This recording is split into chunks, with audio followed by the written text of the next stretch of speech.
آج سب ٹھیک ہے، پر ایک وقت تھا جب زندگی مجھے میرے خوابوں کے رستے اکسا کر لائی اور ٹھیک اسی مقام پر چھوڑ کر چلی گئی۔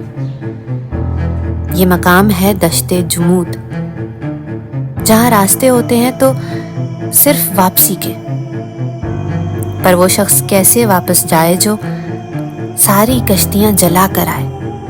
اسی لیے اپنے لائحہ عمل یعنی منصوبہ بندی میں سب رکھا تھا، سوائے پسپائی کے۔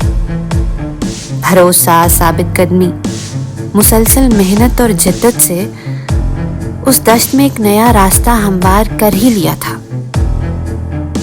پر آج ایک عرصے بعد فطرت کے اس خوف زدہ کر دینے والے قانون کا احساس ہوا مجھے کہ جو ٹھہر جاتا ہے زمین نگل جاتی ہے اسے، جو نہیں بدلتا اندھیروں کے سپرد کر دیا جاتا ہے۔